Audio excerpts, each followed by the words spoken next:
two victims, both suffering gunshot wounds. Both men were transported to hospitals by ambulance. They are expected to survive their injuries. Both had serious injuries, though, here at the scene. Certainly the medical efforts helped make it so they were not worse. Talking to witnesses, there was initially information given that the vehicle was a silver car headed westbound on Ash Street, and that the shots came from that car.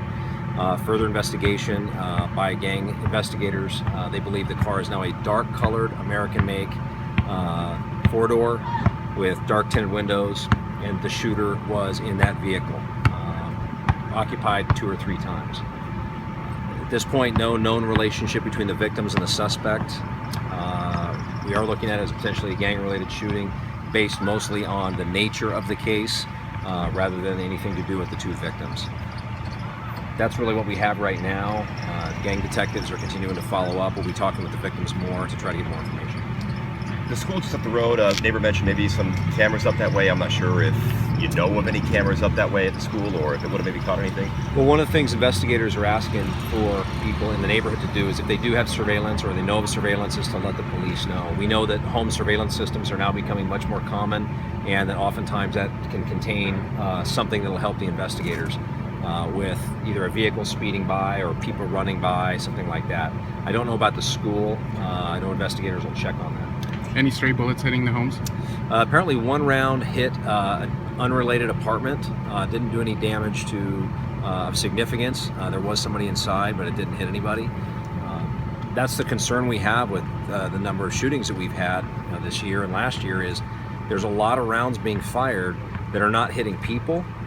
Those are obviously concerning enough, but these stray rounds that are hitting unrelated homes and vehicles and just traveling down the street, they present a huge risk to the community. And you have kids out here right now that we're out of school, kids are playing, families are out, it's a nice day, and the odds are just not good when those bullets fly.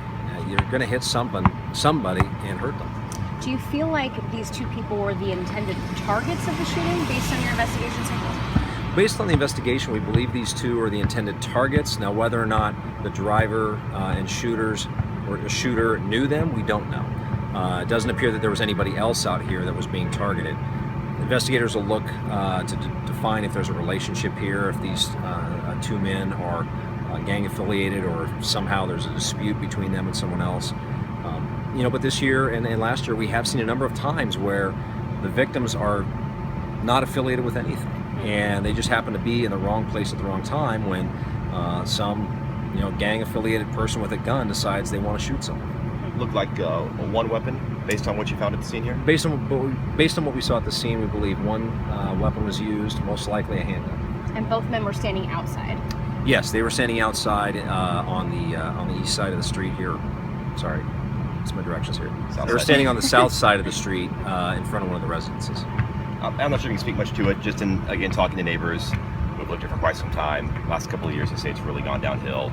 Is this a frequented area by Portland police? I don't know how frequently we're called to this particular neighborhood. What we've seen with gun violence is it really knows no boundaries. And we see it in North Portland, we see it in Southeast Portland, we've seen it downtown Portland. And so we don't have a, quote, bad neighborhood, end quote, that you can point to and say that's a really bad area. 20 years ago, I couldn't have said that.